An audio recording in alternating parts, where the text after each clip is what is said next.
Hello guys, good morning. Maayong buntag sa ating tanan. So it's Sunday today, naka-prepare kami para magsimba. Mga 9 pa naman, so 8:35. Medyo hindi pa naman late, kaya lang wala kaming sasakyan. Magbawas kami. Medyo maaga. Medyo nagsuklay-suklay pa si Ate Beth, inaantay ko. So habang inaantay ko, nanonood muna ako ng Daddy Frankie. Dito. Sinusubaybayan namin yung ni Nancy at saka ni anong tawag ng Marites. Bago siya namatay, late kami nanood. Late ako nanood. Bihira kasi ako nanood pag mga pag nagtatrabaho kasi pagod, kain tulog na lang. Pag Sabado Linggo pwede. Kung kasi dalawa naman yung TV, minsan doon kami sa kwarto kasi iba rin yung gusto ng binan ko. Nag-aagaw kami ng boses ni Daddy Frankie, kaya paliliitan ko yung TV.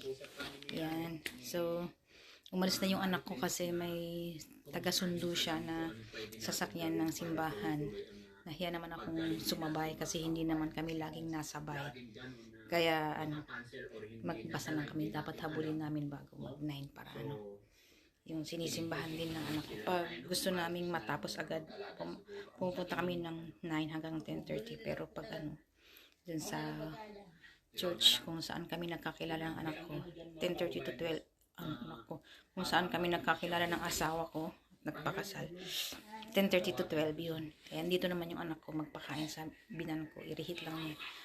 Pwede kaming pumunta, at least makapunta once or twice a month, ganyan. Wala kasi last week kasi pumunta sila ng Chungyang. So yun muna guys, cut ko muna, patuloy ko afterwards. So bye, sana nasa mabuti kayong kalagayan lahat. Happy Sunday morning. God bless. Ayan guys, so nag-aantay kami ng sasakyan. 1, 2, 3, 4, may 4 seconds. May 4 minutes pa dun sa Sambon. May 3 minutes pa bago dumating yung bus. Na-picture na namin. Siyempre kunwari updated tayo. Kanina nasa bahay, ngayon nasa bus stop. Wala pa yung bus. 8:44 na. At least pag makasakay kami mga 46, ganyan. Pwede pa. Mga 10 minutes drive lang naman. Ganyan talaga ang kaibahan ng walang sasakyan. Hindi marunong mag-drive eh. Swertihan lang ang buhay o walang porsigido. Hindi porsigido. Cham. Tao talaga. Iba-iba. Iba naman pink ang may color coding dito. Pag mga malalaking bus, galing sa Malaya Day dyan. Yan. Blue or orange. Pag sa atin, green at saka pink in city. Yan lang sa malapit. Nataranta naman ang tao. Yan. So mamaya ulit guys, pag nakasakay na kami, doon na kami sa simbahan. Yan lang mga routine namin. Pag nalabas kami, kain, simba, palengke. May mart naman kasi. Pero pag hindi sana malamig, pwedeng maggala-gala dyan sa daan. Maglakad-lakad. Malamig kasi. Kaya punta na dun sa pinaka-importanting tulad kahapon, galing ako ng hospital kasi masakit na ito sa likod. Sa likod ng leg. Naman nila. Parang nila lang heat pack tapos tinusok ng maliliit na karayon para siguro maging maganda yung daloy ng dugo. Tapos may gamot na 3 times a day.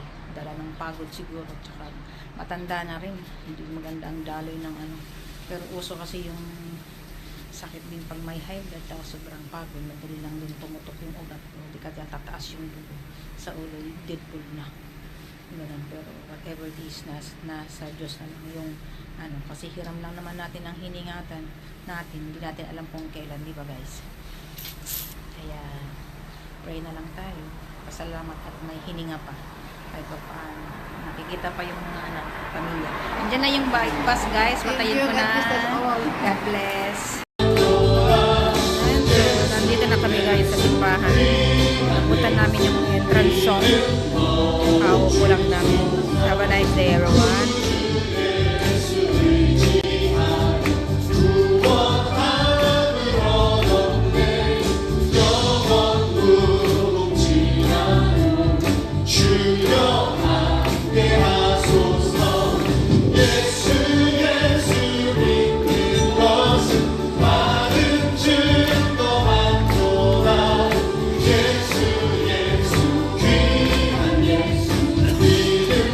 슬픔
할 수 있습니다.